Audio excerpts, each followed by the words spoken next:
Bonjour à toutes, bonjour à tous, bienvenue sur My UX Experience, la première chaîne YouTube qui ne parle que du basket 3-3. Alors aujourd'hui je suis avec Maminia Touré, joueuse de l'équipe de France de basket 3-3 et du Basketland. Bonjour Maminia. Bonjour. Alors merci d'avoir accepté mon invitation. Donc on va partir sur 3 petites vidéos pour présenter un petit peu ton expérience dans le 3-3. Alors d'abord toi, comment t'es arrivé dans le basket? J'ai suivi mes frères et sœurs, surtout mes sœurs. Donc, je commençais à 9 h. Donc, à chaque fois, je les accompagnais à l'entraînement. Et quand on m'a dit, voilà, tu peux faire partie de l'équipe, tu peux venir vraiment t'entraîner, je l'ai fait. Et du coup, j'ai commencé vers 6-7 ans. Et voilà, après, j'ai poursuivi l'aventure. C'est un sport que j'ai toujours aimé, que j'ai continué, j'ai poursuivi avec détermination.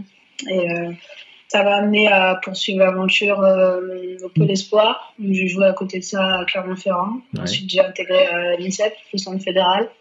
Après, j'ai joué à Arras, Landerneau et Lyon et Nice avant d'atterrir à Basketland. Comment tu pourrais te décrire, toi, en tant que joueuse? Je suis polyvalente. Je suis assez rapide et ça me permet au final d'être agressive. Donc, je suis capable de dribbler, d'attaquer le panier fort et de shooter aussi à mi-distance à 3 points. Je suis assez polyvalente par rapport à ma main droite, ma main gauche. J'aime beaucoup ma main gauche et je défends bien aussi. Donc, tu es plutôt poste arrière? Arrière, ouais. Alors, comment tu es arrivé dans le 3-3? Comment ça s'est passé? Tout d'abord, j'avais déjà commencé un petit peu le 3-3 à l'INSEP. On avait fait un entraînement. Mais je ne pensais pas à l'époque que c'était vraiment la discipline telle qu'elle est aujourd'hui. Ouais. Et sinon, non, c'était quand j'étais à Landerneau. C'était une année où j'étais malheureusement blessée. Et le seul moyen pour moi de reprendre l'opposition à la fin, ça a été de faire le championnat de France universitaire avec ma fac. Et du coup, on l'a fait à Poitiers. Et ça s'est super bien passé d'un point de vue personnel. Parce que ça a été moi mon moment de reprise. J'avais plus de douleur. J'avais les feux verts et c'était vraiment un plaisir de reprendre le basket, l'opposition. Et à côté de ça, c'était vraiment bien. Ce tournoi, la pratique, la discipline et voilà. Et alors après, j'ai fait l'Open de France à Clermont un mois après, avec ma sœur sur un coup de tête. Et là, j'avais croisé les sélectionneurs et voilà. Donc c'est là que tu t'es fait un petit peu repérer par Richard et peut-être Karim à l'époque, il y avait déjà peut-être je me souviens pas de Karim, mais en fait Richard je le connais déjà avant de l'INSEP. Oui. Et en fait on s'est recroisés du coup à Clermont et c'était un petit peu pour lui. Il avait vu que j'étais assez polyvalente et qu'au final la discipline me convenait bien. Donc voilà. Donc c'est comme ça après. Et donc toi t'es en équipe de France donc depuis 2018, c'est ça? Non. Depuis 2016 en fait. Sauf qu'on avait fait les qualifications qualifiers pour l'Euro.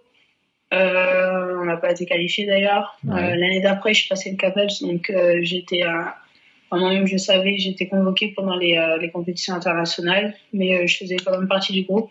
J'étais là avant et après. Et voilà. Et donc le vrai lancement, on va dire, c'est en 2018 avec le championnat d'Europe, c'est ça? Oui, on peut dire ça. Il y avait le qualifier aussi. Ouais. Alors l'année dernière, c'était quand même une très belle année puisque vous gagnez le World Series. Pour ceux qui connaissent pas, on va dire, je sais pas, il doit y avoir 10 ou 12 dates sur tout l'été. Donc vous avez remporté cette compétition. Vous avez remporté donc le championnat d'Europe et vous avez fini 3e au championnat du monde. Quel bilan tu fais ou vous faites vous dans l'équipe sur cet été 2019? C'était un été assez riche en matchs, en expérience, en victoire aussi. Et c'est un bilan assez positif qu'on fait, même si le but derrière tout ça, ça a été d'essayer de se qualifier directement pour les Jeux. Malheureusement, ça n'a pas été le cas, mais on en garde quand même une bonne expérience. Quasi parfait, à part peut-être la demi-finale Coupe du Monde, sinon c'est quasi parfait. Bah, avec du recul aujourd'hui, je me dis quand même que cette demi-finale, elle nous a servi de leçon. C'est un championnat du monde qui est arrivé assez tôt dans la saison de 3-3 et face à une très belle équipe de Hongrie qui a poursuivi un bel été aussi. Donc, ouais, je dis pas que c'était un faux pas, mais c'était une belle leçon qui nous a servi à la fin. Et qui pourra servir peut-être cet été pour les Jeux Olympiques s'ils ont lieu et peut-être les années suivantes. Enfin, on va parler d'abord du TKO avant de. Voilà, TKO. Eh ben, Mamiya, merci pour cette première partie de vidéo. Merci de nous avoir suivis. On se retrouve la semaine prochaine pour la deuxième partie de la vidéo.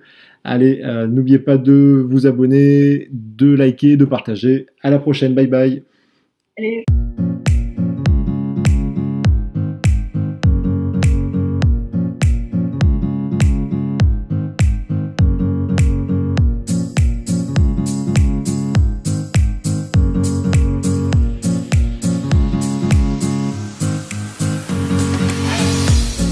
Bonjour à toutes, bonjour à tous, bienvenue sur My UXU Experience, la première chaîne YouTube qui ne parle que du basket 3-3. Alors aujourd'hui, deuxième partie de la vidéo avec Mamiya Touré, joueuse de l'équipe de France de basket 3-3. Bonjour Mamiya. Bonjour. Alors, le 3-3 justement, on y vient. Qu'est-ce que tu apprécies dans le 3-3? Pourquoi tu t'es lancé là-dedans? Moi, ce que j'apprécie dans le 3-3, c'est vraiment la liberté qu'offre cette discipline. C'est vraiment vaste, large et surtout, c'est une discipline qui responsabilise n'importe quel joueur. Donc, sur le terrain, on se retrouve à 3. Dans l'équipe, on se retrouve au final à 4. Et donc, on ne peut pas se cacher. Il faut faire face à ses responsabilités, que ce soit en attaque ou en défense. Et il faut faire preuve d'une très grande polyvalence. Donc, voilà, c'est ça que j'aime au 3-3 et c'est ce qui m'anime aussi. Alors justement, toi tu fais du 5-5 dans la saison en tant que joueuse professionnelle, et comment tu te prépares toi dans la saison sur le 3-3, si tu te prépares bien sûr? Déjà c'est assez difficile, c'est de combiner les deux. Aujourd'hui en France c'est assez compliqué parce que les calendriers ne correspondent pas forcément, mais moi je sais que dès que je peux, je prends mon ballon de 3-3, j'essaye de retrouver des sensations, de faire des petits drills qui me permettent de retrouver en fait les efforts qui sont propres au 3-3. Après, je sais que, par exemple, aujourd'hui, je suis avec Marie-Ève en club et on arrive à faire pas mal de petits exercices qui nous font travailler nos situations en 3-3. Après, c'est assez compliqué parce que les efforts sont très différents. Ils sont beaucoup plus intenses, beaucoup plus marqués et ça demande pas beaucoup plus de cardio, mais c'est différent en fait. Donc c'est quand on a l'opportunité de placer des séquences 3-3, on le fait pendant des périodes off, pendant les trêves, et voilà.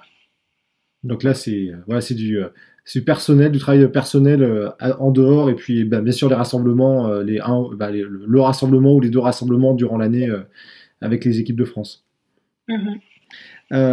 Justement, toi qui fais les deux, pour toi, quelles sont les différences entre un entraînement de basket 5-5 et un entraînement de basket 3-3? Le 5-5, ça prend une dimension un peu plus collective, c'est-à-dire il y a tout ce qui relève de la stratégie par rapport à l'équipe adverse qui on va jouer. Je pense que le 3-3, il faut davantage se cibler sur soi-même. Quand je dis soi-même, c'est les quatre joueuses de l'équipe. Il y a moins de préparation par rapport à l'adversaire. Il faut vraiment travailler ses points forts, ces espèces de combinaisons qu'on peut avoir entre nous au 3-3. Ouais. Tandis que le 5-5, c'est plus de les systèmes de jeu, les options défensives qu'il faut prendre par rapport à tel adversaire, telle joueuse. Je pense que c'est sur ça, du moins. C'est en ça, moi, où je vois la différence de préparation entre le 5-5 et le 3-3. D'accord. Et justement, quand tu es dans ta saison 5-5, est-ce qu'il y a des éléments du 3-3 qui te manquent durant la saison? Ou inversement, quand tu es sur le 3-3, est-ce qu'il y a des éléments du basket 5-5 qui te manquent? Alors, quand je suis en 3-3, franchement, il n'y a rien du 5-5 qui me manque. Ouais. Parce que en 3-3, comme je disais tout à l'heure, c'est très libre. Il y a la musique, c'est souvent bonne ambiance. La plupart du temps, tu es avec des personnes que tu connais. Tu passes vraiment du bon temps. En 5-5, je dis pas que ce n'est pas le cas, mais c'est en mode, c'est notre travail.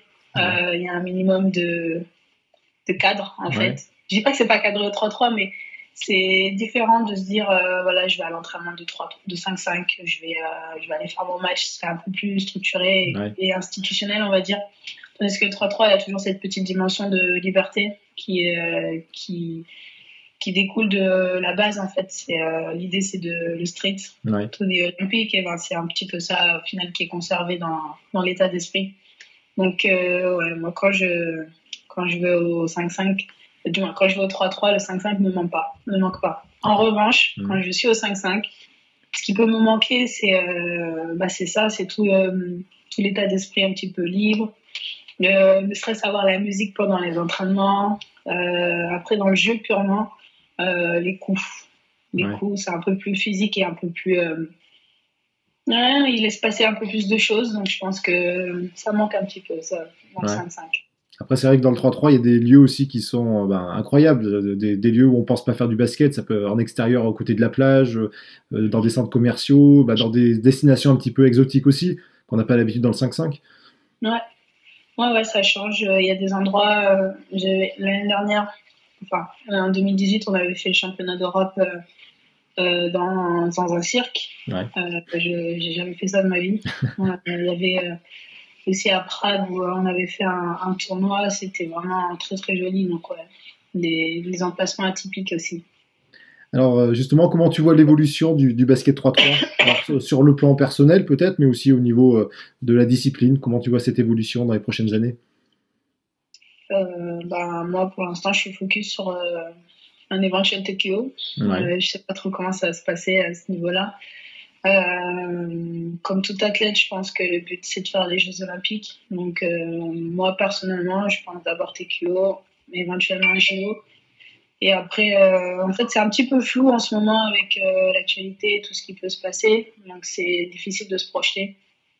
Donc pour ceux qui regarderaient cette vidéo un petit peu plus tard, on est en pleine période du coronavirus, donc tout le monde est chez soi, bloqué. Donc on ne sait pas s'il y aura les TQO, les Jeux Olympiques, et ce sera repoussé, etc. Donc voilà, on est dans une période un petit peu trouble où on attend d'avoir les réponses, peut-être dans 2-3 semaines, un mois, voilà. Et au niveau de la discipline, est-ce que tu penses, comment tu vois l'évolution? C'est une discipline d'avenir, il y a un petit peu tout à faire. Après, je pense qu'en France, on a une belle marge de progression en termes de développement.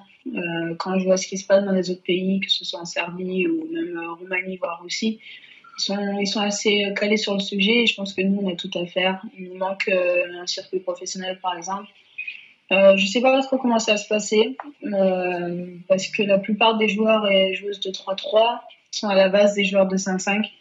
Donc, je pense qu'à l'avenir, il va falloir faire un choix ou, je sais pas, proposer des annexes peut-être, des unités de 3-3 parmi les clubs déjà existants. Et, je pense qu'il y a un petit levier là-dessus. Après, non, je trouve que c'est déjà pas mal à l'international, le 3-3, comment il est. Et je pense qu'aujourd'hui, il faut qu'on mette le turbo au niveau national. Merci Maminia pour cette deuxième partie de vidéo, merci de nous avoir suivis. N'oubliez pas de liker, de vous abonner, de partager cette vidéo et je vous dis à la semaine prochaine pour la troisième et dernière partie de cet entretien avec Maminia Touré. Allez, à la prochaine, à plus. Allez.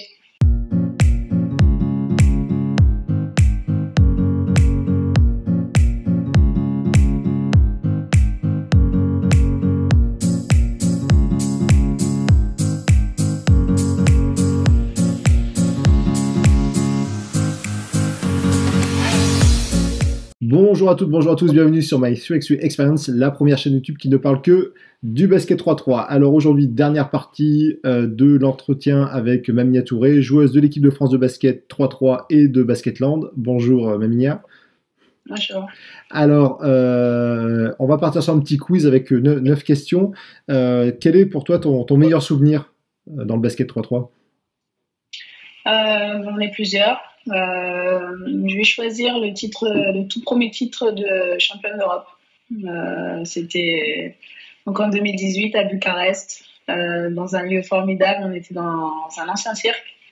Et en fait, le chemin qu'on avait parcouru a été ponctué de la plus belle des manières. Et ouais, ça a lancé un petit peu notre aventure et ça a été le début d'une belle histoire. Donc, j'irai ce souvenir-là. Donc, oui, puisque l'année d'après, en 2019, vous faites le doublé. Et donc là, c'est à Debrecen, je crois, l'année dernière. Donc, le premier titre de championne d'Europe. Quel est ton pire souvenir? Mon pire souvenir, je dirais.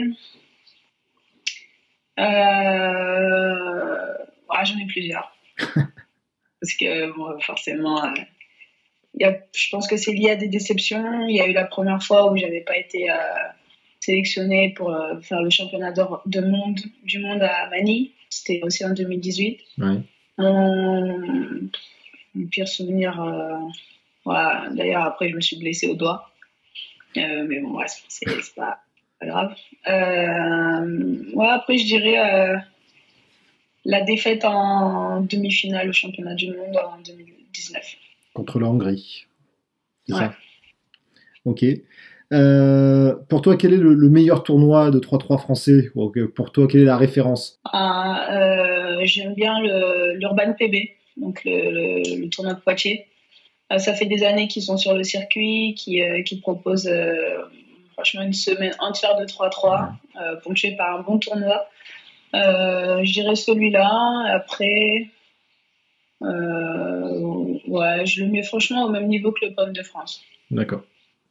Alors, pour toi, au niveau mondial, quel est le meilleur tournoi auquel tu as participé? Donc, pareil, que ce soit en termes de niveau ou en termes d'organisation, de lieu. J'ai bien aimé. C'était en 2018. C'était l'ancêtre du WS de Bucarest. Ouais. On l'avait fait la première année, donc c'était un challenger pour les garçons et pour nous c'était un tournoi international, pardon. On l'avait fait dans un centre commercial, on était à côté du magasin Vans par exemple. En fait c'est comme si on était à La Part-Dieu, le centre commercial de Lyon. Ouais. Et en plein milieu ils avaient mis le terrain et en fait il y avait grave du niveau. Grave une bonne ambiance, on était en autonomie, ça a été vraiment un super tournoi. Et les vestiaires, comment ça se passe là quand c'est comme ça? Alors on vient déjà changer. Ouais. Il y a un petit côté lounge quand même où les joueurs et joueuses peuvent se changer, peuvent s'hydrater, se reposer. Ouais. Et autrement, tout ce qui est échauffement, je me souviens qu'on le faisait dans l'allée du centre commercial. Donc c'est assez atypique, mais c'était un bon souvenir. Donc l'avantage de se faire éliminer, c'est qu'on peut faire du shopping derrière. Ouais, on va dire ça, mais on a gagné jusqu'au bout, donc on n'a pas eu cet avantage, on va dire. Pas de shopping. Pour toi, quelle est la meilleure joueuse que tu as rencontrée, que tu as affrontée? Moi, je pense que c'est une Australienne. Rebecca Cole, elle est pas mal. Maddie Garrick aussi. Et une Canadienne, Catherine Plouffe. Elles ont fait vraiment, je parle des Canadiennes, elles ont commencé en partant de presque rien à vraiment une ascension fulgurante et franchement, c'était agréable en fait à les voir jouer et c'est à l'image du 3-3 en fait ce qu'elles ont fait. C'est-à-dire elles se sont bien développées, elles ont véhiculé une très bonne éthique et un bon état d'esprit et voilà. C'était vraiment dur en plus de jouer contre elles. Alors ça va peut-être répondre à l'autre question. Alors pour toi, quelle est la meilleure équipe que tu as affrontée?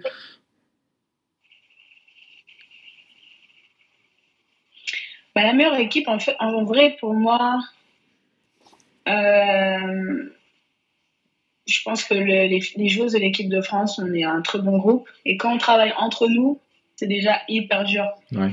Donc, je vais dire les équipes du groupe France, en général. Et autrement, à l'international, les Canadiennes. Ouais. Alors, là, plus personnel, toi, quel est ton move? Quel est ton geste basket 3-3 Moi, j'aime bien aller à gauche. Je pense que je me retrouve, du moins, j'essaye de me retrouver de créer un décalage par rapport à mon vis-à-vis et de terminer après. Ouais, je pense que je fais un cross et je finis soit un layback, soit un layup. Et pour toi, quel est le move que tu aimerais apprendre ou maîtriser pour le 3-3? Bah, après, je suis en train de le bosser.